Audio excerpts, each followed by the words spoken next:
Ladies and gentleman, project hail Mary എന്ന് പറഞ്ഞ cinema ഐമാക്സിൽ പോയി കണ്ടിരിക്കുകയാണ്. നമ്മുടെ കൊച്ചിൻ ഐമാക്സിൽ സിനിമ വന്നിട്ടുണ്ട്. 3 ഷോ ഇപ്പോൾ വന്നിട്ടുണ്ട്. ആക്ച്വലി 2 ഷോയേ ഉള്ളായിരുന്നുള്ളൂ.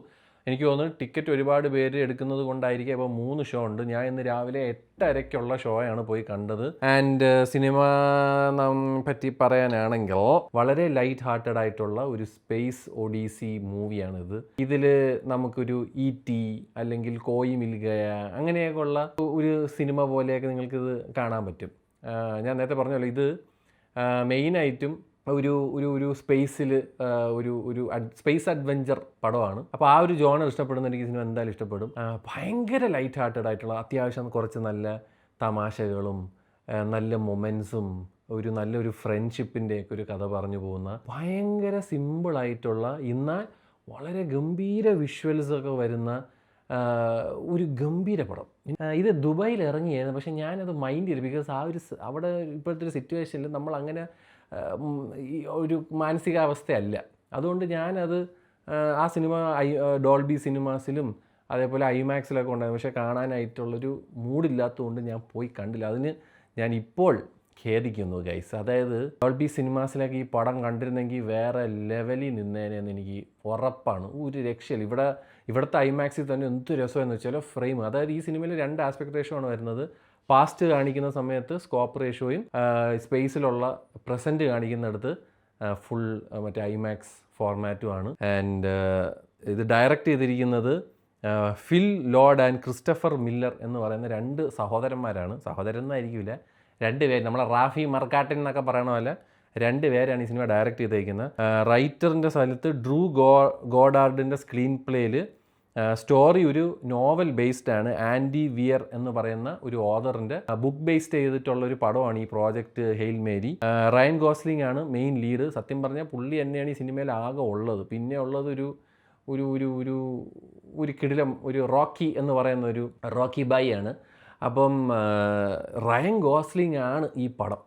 അതാണ് മലയാളം. ഒരു രക്ഷയില്ല. എൻ്റെ പൊന്നു, ഒരു പോയിന്റ് ഞാൻ റയൻ ഗോസ്ലിംഗ് എന്ന് പറയുന്ന മനുഷ്യനെ വിട്ടടേ, ലിറ്ററലി ആ ഒരു ലോകത്തിലോട്ട് നമ്മളെ കൊണ്ടുപോകും. ഭയങ്കരമായിട്ട് നമ്മളെ കണക്ട് ചെയ്യിപ്പിക്കും ഈ സിനിമ. അതാണ് ഈ സിനിമയിലെ വിജയം. അത് നിങ്ങൾ തന്നെ അതിശയിച്ചു പോകും. എങ്ങനെയാടാ ഒരു മിണ്ടാത്ത മൂളാത്തൊക്കെ ഒരു സാധനമായിട്ടൊക്കെ ഒരു സാധനം കാണിച്ചു തരുമ്പോൾ നമ്മൾ അവരുമായിട്ട് എങ്ങനെ അറ്റാച്ച്ഡ് ആവുന്നു, നമ്മളെങ്ങനെ ഇമോഷണലി കണക്ട് ആവുന്നു എന്നൊക്കെ നമ്മൾ അതിശയിച്ചു പോകും. ആ ലെവലാണ്. പിന്നെ അതിൽ സാൻഡ്ര ഹുള്ളർ എന്ന് പറയുന്നൊരു ജർമ്മൻ ചേച്ചിയുണ്ട്. പിന്നെ ഒരുപാട് പേരുണ്ട്. അത്യാവശ്യം കുറച്ച് ഇവർ പാസ്റ്റ് കാണിക്കുന്നിടത്ത് ഒരുപാട് മനുഷ്യരെ കാണിക്കുന്നുണ്ട് കേട്ടോ. അതല്ലാത്ത പക്ഷേ സ്പേസിൽ പോകുമ്പോൾ 2 വ്യക്തികളെ ഉള്ളൂ. പിന്നെ നമുക്ക് എടുത്തു പറയുന്ന 2 സാധനമുണ്ട്. ഇതിൽ music was so good. Daniel Pemberton എന്ന് പറയുന്ന മനുഷ്യനാണ് ഈ സിനിമയുടെ മ്യൂസിക് കമ്പോസ് ചെയ്തിരിക്കുന്നത്. സൂപ്പർ, ഒന്നും പറയാനില്ല. ഗ്രീഗ് ഫെയ്സറാണ് സിനിമാറ്റോഗ്രഫി. എഡിറ്റർ ജോയൽ നെഗ്രോൺ എന്ന് പറയുന്ന മനുഷ്യനാണ് എഡിറ്റർ. മ്യൂസിക് ഈ സിനിമയിൽ ഒരു പാട്ടൊക്കെ അവർ ഒരു കരയൊക്കെയിൽ ഒരു പാട്ടൊക്കെ പാടുന്നുണ്ട്. ആ പാട്ടും ആ സിറ്റുവേഷനൊക്കെ ഞാൻ ഇങ്ങനെ ആലോചിച്ചു, എൻ്റെ അമ്മോ മരണ ഡയറക്ഷൻ. ഇത് ഏകദേശം 4 മണിക്കൂറായിരുന്നു ഈ പടം.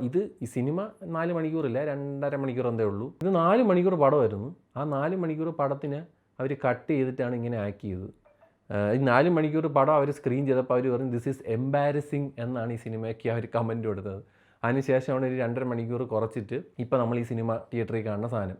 ഒരു പയ്യൻ ഈ ബുക്ക് വായിച്ചൊരു പയ്യനെ ഞാൻ ഈ ഐമാക്സ് സിനിമ കാണാൻ പോയപ്പോൾ കണ്ടായിരുന്നു. അപ്പോൾ ആ പയ്യൻ പറയണമെന്ന് പറഞ്ഞാൽ അത്യാവശ്യം പുള്ളി വായിച്ചതുപോലെ തന്നെയാണ് സിനിമ എടുത്ത് വെച്ചിരിക്കുന്നത്. അവൻ 4 വർഷമായിട്ട് വെയിറ്റ് ചെയ്യുന്നു ഈ ഒരു പടത്തിന് വേണ്ടി. അപ്പോൾ അത്രയ്ക്കും ഫാൻസ് ഉള്ള ഒരു ബുക്കിൻ്റെ പടമാണ്. എന്താണെങ്കിലും വളരെ ലൈറ്റ് ഹാർട്ടഡ് ആയിട്ടുള്ള വളരെ നല്ല വിഷ്വൽസ്. നിങ്ങൾക്ക് പറ്റുമെങ്കിൽ ഐമാക്സിൽ തന്നെ പോയി കാണാൻ ശ്രമിക്കണം എന്നാണ് ഞാനിവിടെ പറയുന്നത്. അത്യുഗ്രൻ കിടിലം പടം, നല്ല പടം. അതായത് ഭയാനകം ത്രില്ലർ, മറ്റേ ഇൻ്റർസ്റ്റെല്ലാർ അങ്ങനെയല്ല. ഇതൊരു ഗലാക്റ്റിക് യാത്രയും ഭയങ്കര രസമുണ്ടേ. നമുക്ക് ഇങ്ങനെ ഇരുന്ന് കാണാം. സയൻസ് ഫിക്ഷനാണ്, എന്നാൽ പോലും അത്യാവശ്യം എല്ലാവർക്കും മനസ്സിലാവുന്ന രീതിയിലാണ് നമ്മൊരു സാധനം വെച്ചേക്കുന്നത്. നല്ല രസമുള്ള ഒരു സ്റ്റോറിയും നല്ലൊരു സ്റ്റോറി ലൈനും. നമുക്കിങ്ങനെ കണ്ടിങ്ങനെ ഇരിക്കാം അവരുടെ ആ ഒരു ലോകത്തിൽ. ഭയങ്കര രസമാണ്, നല്ല പടം. നിങ്ങൾ പടം കണ്ടവരാണെങ്കിൽ നിങ്ങളുടെ വിലയേറെ അഭിപ്രായം താഴെ പറയുക. എനിക്ക് എന്തായാലും ഐമാക്സിൽ ഈ പടം വന്നിട്ടുണ്ട്. That is actually A blessing because this is shot on IMAX. ഇതൊരു മറ്റേ ഫോർമാറ്റിലോട്ട് ആക്കുന്നതല്ല, ഇത് ഐമാക്സ് ക്യാമറ വെച്ച് ഷൂട്ട് ചെയ്ത പടമാണ്. ഐമാക്സിൻ്റെ ക്യാമറ എന്ന് പറഞ്ഞാൽ ഐമാക്സ് ക്യാമറ ഫോർമാറ്റ് വെച്ചെടുക്കാൻ പറ്റുന്ന ക്യാമറകളുണ്ട്. ഈ മറ്റേ ആരി അലക്സേരയൊക്കെ കുറേ സാധനമുണ്ട്, അതിൽ വെച്ച് എടുത്തേക്കുന്ന സാധനമാണ്. അല്ലാതെ മറ്റേ ക്രിസ്റ്റഫർ നോലൻ യൂസ് ചെയ്യണ മറ്റേ ഐമാക്സിൻ്റെ ക്യാമറയല്ല, അതായിരിക്കില്ല. അതായത് ഈ ഐമാക്സിൻ്റെ ഫോർമാറ്റ് ഷൂട്ട് ചെയ്യേണ്ട സാധനമുണ്ട്. അപ്പോൾ ആ സാധനത്തിൽ എടുത്ത പടം ആയതുകൊണ്ട് ഇത് ഐമാക്സിൽ തന്നെ കാണണമെന്നാണ് ഞാൻ പറഞ്ഞത്. എസ്പെഷ്യലി സ്പേസിൻ്റെ കുറേ പരിപാടിയൊക്കെ ഐമാക്സിൽ കാണുമ്പോൾ കിട്ടുന്ന ഒരു ഫീല് വേറെ ലെവലാണ്. പിന്നെ സൗണ്ടും അത്യാവശ്യം ജില്ലായിട്ടുണ്ട്. And I love this movie. Super പടം. I highly recommend everybody to watch it. നിങ്ങൾക്ക് ഇംഗ്ലീഷ് സിനിമ ഇഷ്ടമാണെങ്കിൽ. അല്ലാത്തവർക്ക് ഇത് മറ്റേ ചെറിയ സ്ക്രീനിൽ വരുമ്പോൾ ഇങ്ങനെയൊക്കെ ഇരുന്ന് കാണാം. അല്ലെങ്കിൽ മറ്റേ അത്യാവശ്യം വലിയ ടി വിയൊക്കെ ഉള്ളവർക്ക് അതിലൊന്നും ഒരു എഫക്റ്റും കാണില്ല. കാണുകയാണെങ്കിൽ തിയേറ്ററിൽ കാണണം. ദുബായിലൊക്കെ ഉള്ളവർ നേരെ വിട്ടോളി ഡോൾബി സിനിമാസിൽ. പൊളിയായിരിക്കും, നല്ല ജില്ലെന്നിരിക്കും ക്ലാരിറ്റി. പറ്റുമെങ്കിൽ അവിടെ ബോംബെ പടമൊക്കെ പോകും. അപ്പം ശരി, എന്നാൽ എല്ലാം പറഞ്ഞ പോലെ